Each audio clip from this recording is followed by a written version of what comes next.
Hi, this is Jill Schlesinger, and you're listening to the Better Off Podcast. On this week's episode, we're talking to Kelly Hoey. She's a networking expert, and she really helped me understand the difference among all the different social platforms and what you should be doing on each one of them to make yourself stand out. I think of LinkedIn as the business suit, the white shoe law firm I came from. It's Wall Street. It's a business conference. Facebook for me is friends and family. So how you talk to your friends and family is how I like to have the discourse and the postings and the engagement on Facebook. And then Twitter, let's face it, it's a cocktail party. All that and more on the latest episode of the Better Off Podcast.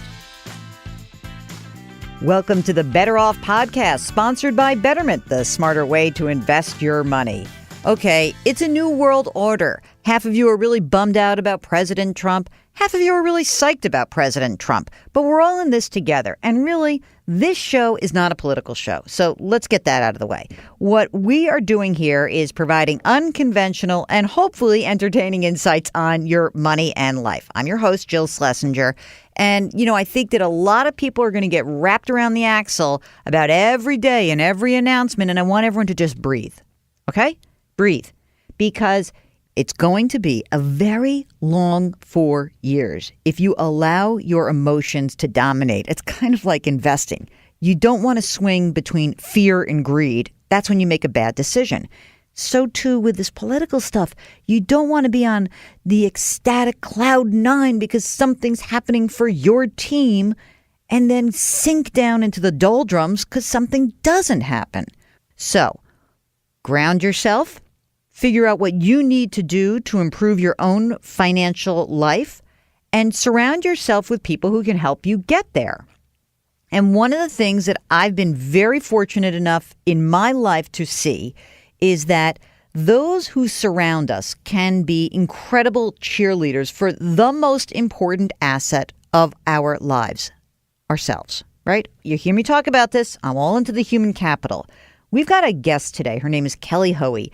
And it strikes me as so fascinating because she's a real career jumper in lots of ways. Now, that's something that seems scary to a bunch of you probably, but for others, it may seem quite natural. The amazing thing is if you look at the Department of Labor statistics, they say that by the time we're 40 years old, we end up having somewhere around 7 to 10 jobs. If you're a millennial, it's going to be closer to 15 jobs over the course of our careers. So what does that mean? How are we getting from one job to the other? Are we moving within the same sector? Are we changing into different sectors? And how do you get there? You probably need a network. It's not networking. It's just building relationships. And what you'll find is these relationships can really move you to a different place. But you've got to do some work. It's like anything else. You cannot sit around and wait for these things to happen.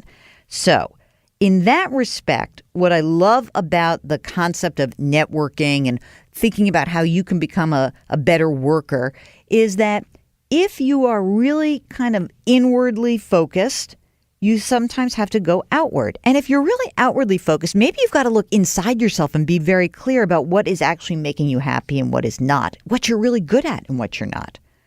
None of this is easy, and none of it is going to happen seamlessly, but well worth the effort. Certainly a lot better use of your time than worrying about the next tick up or down in the stock market.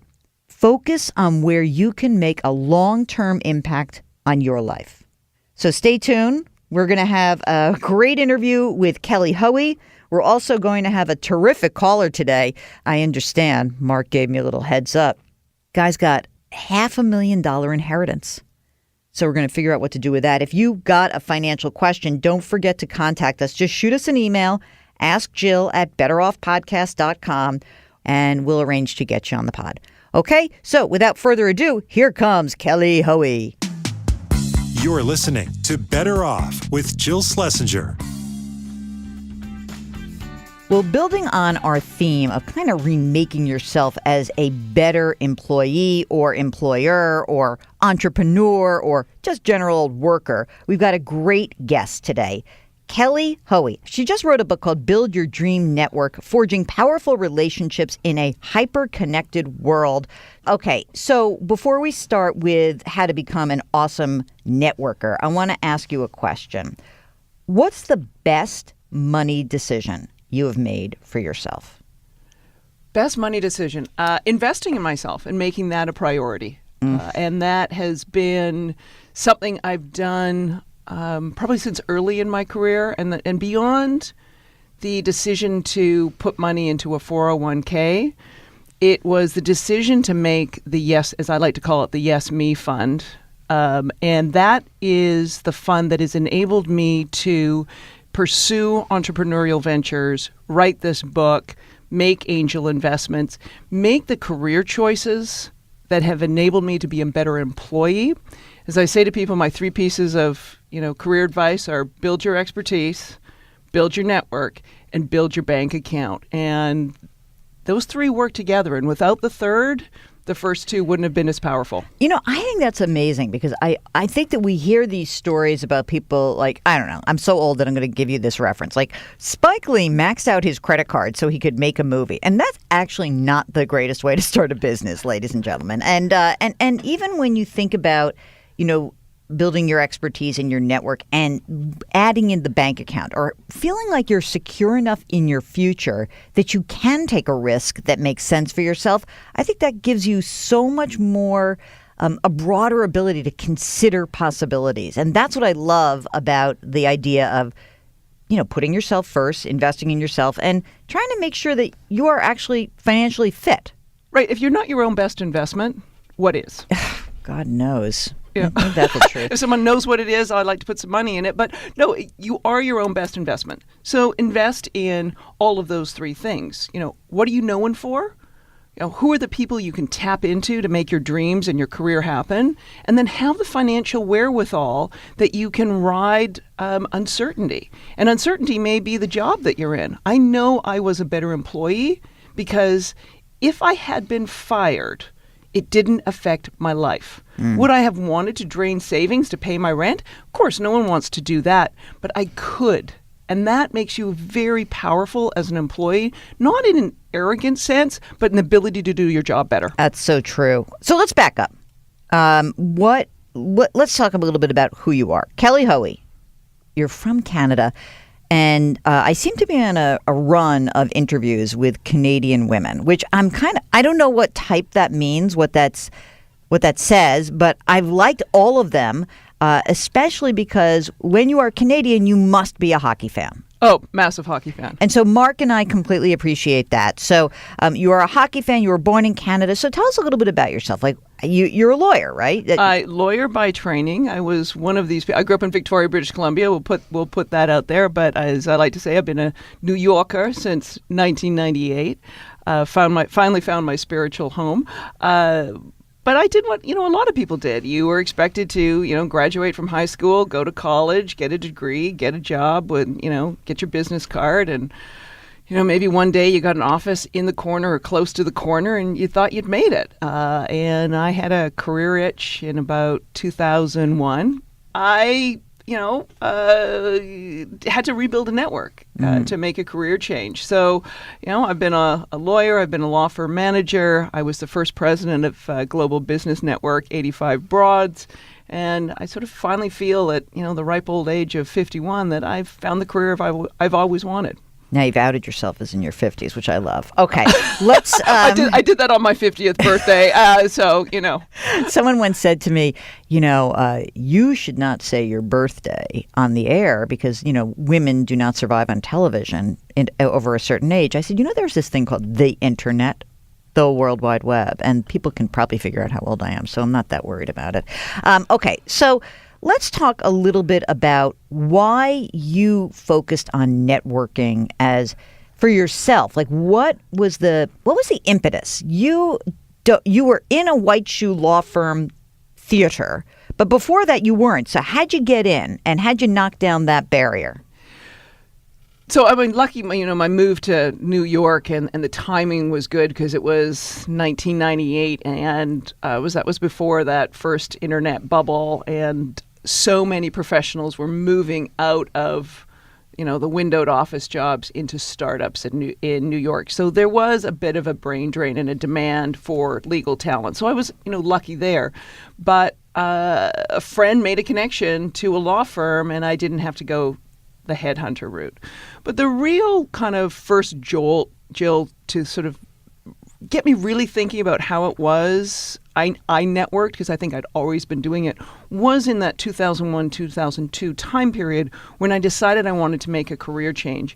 And I realized very quickly that while I had a very big network, it was very narrow in terms of industry. It was lawyers, it was bankers, it was Wall Street. If I wanted to go and get a job, at Goldman Sachs, I could have gone and done that. But if I wanted to go and do anything outside of that very narrow kind of banking, structured finance world that I was in, I couldn't make the move. So I purposely set out to make this new network, to make a career change. And this always scares people. It took 18 months. Why is that scary? That doesn't seem like that long.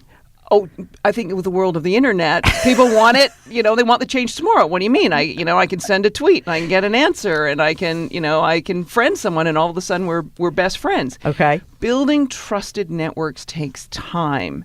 And that 18-month time period, for the people in my network to know and trust me and send opportunities, that's the time period it took. And that was sort of that real aha. Fast forward, why write this book? Why share this knowledge? I'm typically asked the same questions over and over again. And there's only, to put it in startup language, there's only so many coffee dates. So to scale the knowledge that I have, here we have it in the book. But now, has anyone else asked you about your hockey affiliations or not? No. This is the first time, so this is good. We've broken through. We've broken already. through. We've got it's the already bond. Something is different. Okay. You just said that networking is built on trust. And I wonder how we make that leap of trust in a digital world. Does that mean, I always think about trust is forged in face-to-face. So can you build trust digitally, remotely? And if so, how can our listeners, our better off listeners, think about it? Absolutely, you can build it digitally. But as I say in the book, you need to be amphibious. We live in a world that is not online or offline. It's both. And you need to navigate and use those tools to do both things. Some of my strongest relationships that I've developed in the past few years have started online. One way I suggest to people they think about digital and online platforms is to think of them as physical spaces where you meet people. Because behind a Facebook profile or a Twitter profile is a real person. Don't let the technology confuse you. So I think of LinkedIn as the business suit, the white shoe law firm I came from, it's Wall Street, it's a business conference. And I conduct myself, Kelly, I conduct myself accordingly on that platform. Facebook for me is friends and family. So how you talk to your friends and family is how I like to have the discourse and the postings and the engagement on Facebook. And then Twitter, let's face it, it's a cocktail party. Mm-hmm. And are you the type of guest that other people want to talk to?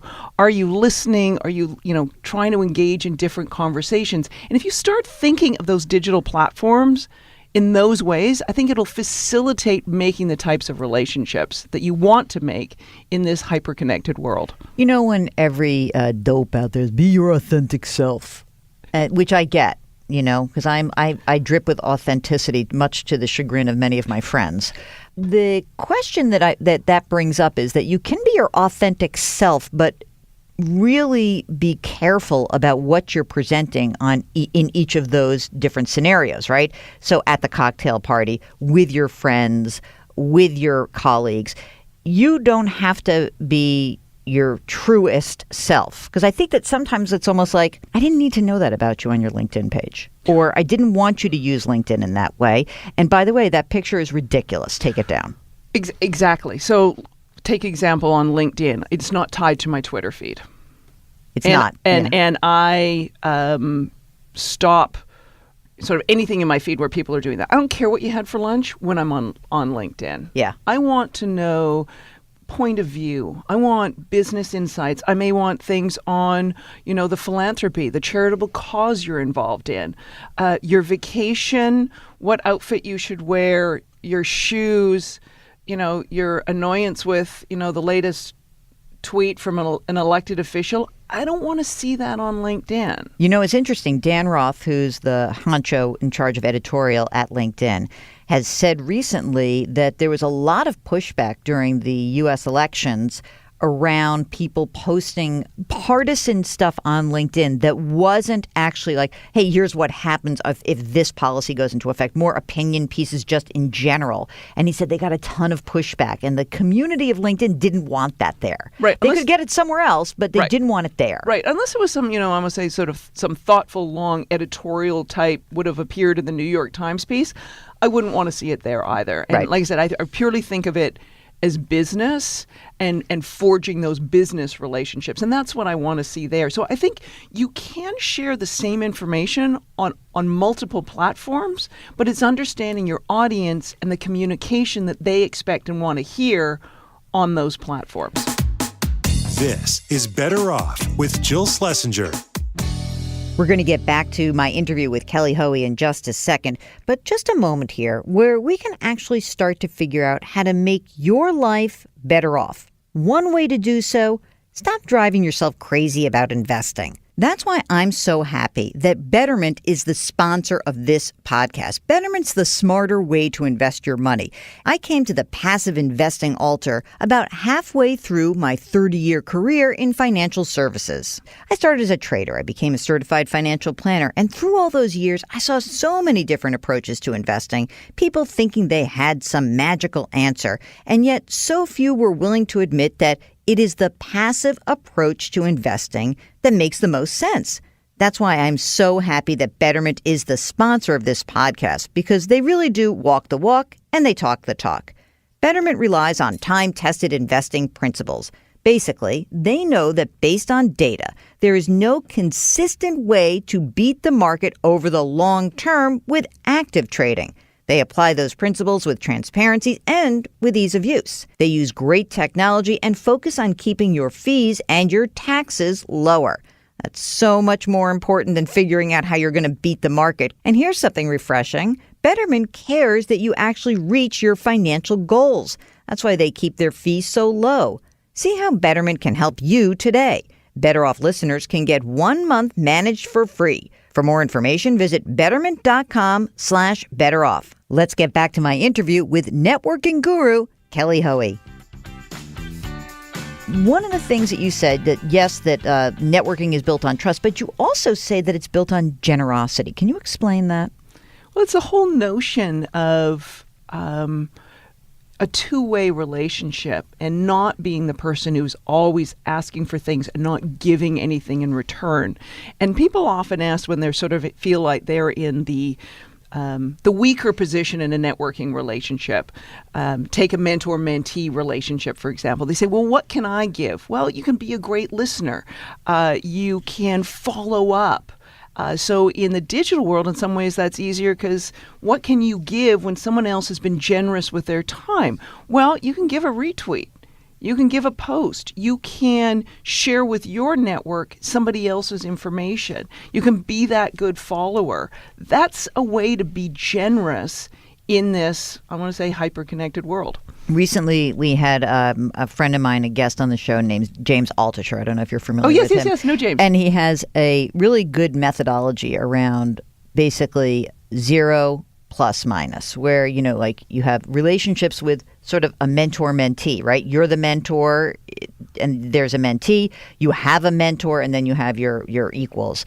And each of those requires a different kind of networking, I presume. But you would, I presume, agree that you have to have all three. You can't just be sitting there. I mean, I guess when you're younger in your career, what's a way to mentor someone else? Maybe through your college, through your network? I mean, what's your way of giving back? I mean, so many of the younger people in my network who they would think of me as their mentor. I usually look at them and say, hold on, I don't know who's mentoring who.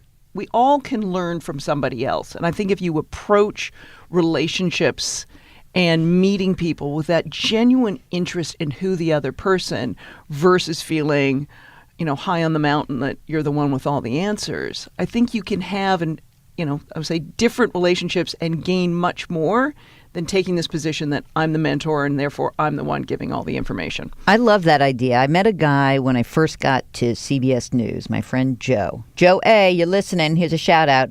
And he was, I think, 24 years old. And he actually sat down and explained search engine optimization to me. And so I got this crash course in SEO, which is about 8 or 9 years ago. And he really helped me. And to this day, we talk to each other and he gives me so much and I help him with his stuff. But it's not an age thing. It's an expertise thing. Getting back to your point, which is when you invest in yourself, you have to build your expertise, your network, and your bank account. And Joe's a great example. We don't know anymore where someone's career is going to take them. It used to be, and I think when my career started, it was lockstep. You had to put in the time. And, when you got the gray hair that I have at the temples now, that's when, you were senior and, you were the top and, that was so that expectation. But now your boss could be someone 20 years younger. It could also be someone 20 years older. And instead of looking at, look at experience, but not necessarily in terms of years. Why do you think people connect with you? Maybe because I'm just truthful. Maybe because I've sort of come into my own at this point and I just say it like it is. Do I worry about offending anyone? No, I'd rather give people the honest truth. Maybe people connect with me because my ultimate kind of goal, my career satisfaction, my why, in Simon Sinek's terms, is to help other people be more successful. And my success, whatever that ends up being, but seeing other people be more successful and what I can do to help them, that's what gives me such a career, I don't want to say high. And maybe that comes through and that's why people want to connect with me. I like that. That's good. All right. You did well. Perfect. Let's talk a little bit about the myriad. We touched on this previously, which is there's a number of different platforms where you can connect socially. And what is this? Can you describe what the fear of missing out or FOMO is and why it's so harmful? Well, I think, you've hit on it with so many platforms and so many options. And, I should have checked this morning how many meetups and happening in, any city at any time. And I think we can get distracted by everything that is being posted and shared, hence FOMO. And it takes you off your mark because you lose track of where it is that you're headed. And if you know what your goal is and who the people are and the events and things that you should be focused on to achieve your goal, then this other stuff starts to become a distraction. Yes, you can pay attention to it because there may be something that you've missed, but you're not missing out. And as I like to say to people, 2015 and 2016 was my year of no. And part of that was I had one goal, and that was to get this book published. Once I decided I wanted to do this. So everything I did had to focus towards getting this, making this book happen. Could I get a literary agent? Could I get a publisher? What did I have to do to make this single goal happen? And so, heck, there was a ton of stuff I turned down. There was a ton of things I turned off, unsubscribed from, ignored because I had one goal. And if I hadn't done that, you know what? It might have taken longer than 3 years to get a book out. Wow. I walked into the studio and you were here. Mark had brought you into the studio. I looked at you and I made a snap judgment in my head, which is not always great. But you do, though. I unfortunately, it's also in my DNA. My mother is the worst with this. No, it's in all of our DNA. Okay. You have about half a second to make a first impression. I looked at you and I'm like, I like her. Now, I don't know why. Mark said the same thing. The jeans, the boots, here it is. But I don't know, but it was like, no, but because I didn't, because I am a looksist and I do take in visual stuff, but it was not that. It was just something, it was like a smile, it was a comfort, okay. It was something. So, yeah, I want to say, we're New Yorkers, we're all looksist on these things. So they did a study of TED Talks and why TED Talks go viral when there is two TED Talks on the same subject, why does one go viral and the other, gets some nice views, give them a pat on the back, whatever, but doesn't go viral? And they had, kind of a little group to study these things. And half the group watched the TED Talks with the sound on. The other half watched it with no sound. And the results were about the same. And some of it is this whole instinctive, what is it? Smiling is key. And not the quick smile, but the longer smile. Hand motions, absolutely key. First impressions matter. Building trust, being generous, doing research, which I love that idea that, there's something in your, hold on a second, I marked it down. Can you believe I really read this book? Come on. I'm seeing all the turned down pages. I'm seeing highlighting. I know. Things that I wanted people to do with this book. Here's what. Did you crack the spine? I really want the spine cracked. I did it. Page 87. Stop Googling and start observing. And here's the quote that I loved. In real life engagements, this kind of searching has replaced curiosity and intellectual rigor. Explain that. Think about the number of people who email you and say, "Can you help me find a job?" They haven't researched. Or I'll get an email, someone say, "Hey, my friend's son is looking for a job in a law firm. Can you help?" Well, if you actually did some research, you would see I haven't been in a position to provide advice on that in about a decade. Probably not the person to ask. And we expect to ask a question like we ask Google and have a page of search results, and then we're like, oh, there's the mover I'll use, or there's the restaurant, rather than diving in deeply and looking for answers so we can ask smarter questions. It's very smart. Okay. Kelly Hoey, we end each interview with this question. You ready? I'm ready. What's the worst money or career mistake you have made? Money-wise, investing in Calgary, Alberta real estate in about 1997, 98. Should have done that. But that's not even fair because we can go back and cherry pick anything, right? No, I had the opportunity and I didn't do it. I see. I should have done. So someone presented you with an opportunity, you didn't do it. Yeah, no, my brother was moving there at the time, and in hindsight, that was really silly that I didn't invest in real estate at that time in Calgary. Wouldn't say that necessarily now. I would say career-wise, which ties into the money. Investing in my career at an earlier point in terms of having that financial confidence behind my career, because the minute I did that, it changed everything for me. The game completely changed for me in terms of my ability to perform my job and where my career has taken me.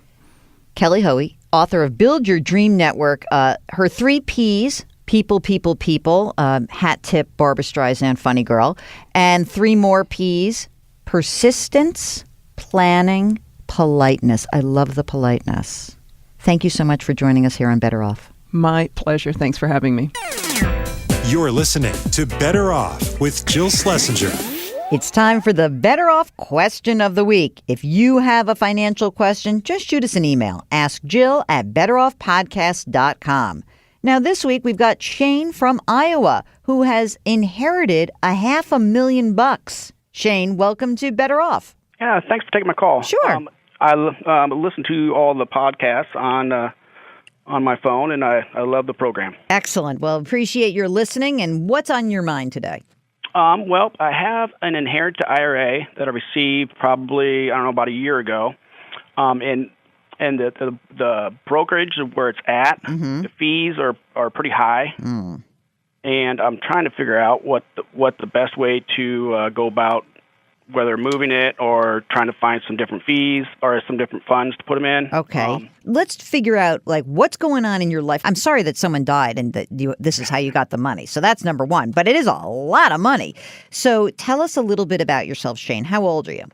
42. And are you single or married? Married. How old is your spouse? She is 42 as well. Okay. Kids? 3. Oh, how old? 18. Oh, In college now. Nice. 11 and 8. This was a trick question to see if you knew how old your kids were. Okay. And You're working now? Correct. And what do you do? I work as a computer programmer. Oh, cool. And is your wife at home working both? What's she up? She works as well. And what does she do? She is a instructor. Okay. And how much is your total income, basically? Basically, probably 170. That's great. And is that like plenty of money for you? Do you feel flush with that? How's that income for you? It covers everything. Mm-hmm. Because, everyone here in New York, we think like, oh, if I lived in Iowa, my 170 would go a lot farther. So tell us how much farther it would go. Do you own a home? Correct. Yep. How much is that? How much is the house worth? Probably $230. Mortgage? Yeah, 145. Oh, okay, good. And how about money in the bank, like what I would call the old emergency reserve fund? We have probably, let's say, 8, 9, maybe let's say 10 months of emergency fund. Okay, that's great. That's great. In your mind, how have you guys navigated the college stuff? You said you have one kid who's in college right now. State school, private school, are they paying? Are you paying? Did you save money for education? What's the game plan there? He's at state school, and he got a lot of academic scholarships, so we're just kind of paying that. Out of cash flow? Out of cash flow, correct. What about the other two? Are they as smart? No, just kidding. I mean, I shouldn't say that. That's a terrible thing to say. But what do you think about the other two? What do you think will happen We're pretty there? fortunate there. Are the grandparents, actually, there's probably 80 apiece. Ooh. In 529s for them. I love those grandparents. Okay.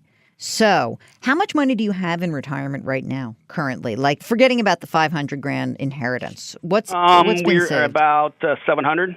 Fantastic. If you're looking at the 700, generally speaking, I know you're subject to whatever the choices are in your plans, but what do you say the split is right now between stocks, bonds, cash? How are you investing right now? Right now, with those two, or with the 401k stuff, it's almost, I'd say, 100% stocks. What? Come on, are you kidding me? That's why I'm trying to make sure that. Hold on. Oh, wait a second. I had to take a deep breath on that. That's totally crazy. We got to reallocate. Are you familiar with like the different choices in your 401k? Yes. Okay. Could you invest in something else besides stocks and see really good returns? The answer is yes.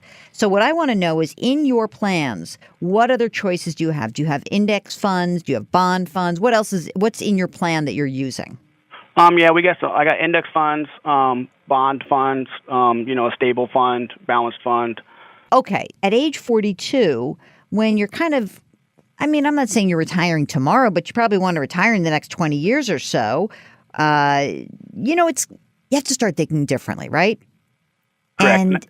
And so when would you target retirement in your mind? We're thinking if things work out correctly or as we wish, our goal is at 55. Ooh, so so you're within 13 years, and that means we definitely have to change your allocation. Correct. Okay. So I think that you want to stick to the index funds. If you are kind of scared of the bond market in general, maybe you would use the stable value instead of a bond index fund. And then I think that if you at least I kind of would feel better if you were even if you were super aggressive today and you were 70-30. That's plenty aggressive when you've got 13 years to go. And then slowly as you approach, almost like every year, you kind of want to start shifting so that by the time you're 55, you can have a little bit less risk on the table. Will you receive a pension at retirement? I will, yes. Okay. So, this money, you're not going to need all of it immediately, but you'd like to have access to it, I'm sure.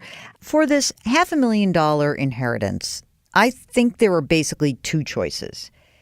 You could choose to do it yourself, right? You can create your own allocation, probably a 70-30 allocation, and you can use really cheap index funds. And by doing that, you are going to retain more of the money yourself because you're not giving fees away to someone else. Now, conversely, you have another choice, and that is you could go to a robo-advisor like our sponsor, Betterment. And in that case, you're going to be sure to go through their risk assessment questionnaire, and there'll be some things about when you need your money. And then the Betterment platform will create an allocation for you, and you can kind of move on with the rest of your life. Either way will work for you. It really depends on what your comfort level is in doing it yourself. I would be careful not to have too much risk on the table as you approach retirement. But I mean, you're in very good shape financially. There's no doubt about it. Bottom line, in either case, you'll keep your expenses low, but you already know that, right? So right now, where the brokerage, where the inheritance IRA is at, it does have high fund fees. One of my questions was, would you just kind of bite the bullet and move it now, or would you? Yeah, goodbye. Absolutely, I would do it, and I would bite the bullet because every day you stay there, that brokerage firm is making money off of you that you could be making yourself. Make sense? That makes sense. Good. Okay, that's another episode of the Better Off Podcast in the books. Don't forget, there's a new episode of the Better Off Podcast every Thursday. You can subscribe via iTunes or wherever you get your podcasts. If you have any questions or suggestions, you can find me on Twitter. My handle is @JillOnMoney. That's @JillOnMoney. Just use the hashtag BetterOff. You can also reach me via email. AskJill@BetterOffPodcast.com. That's AskJill@BetterOffPodcast.com. And if you wouldn't mind, please leave us a review or a rating in iTunes. It really will help us out. Better Off is sponsored by Betterment. Our music is composed by Joel Goodman. Mark Talercio produces. I'm Jill Schlesinger. See you next week.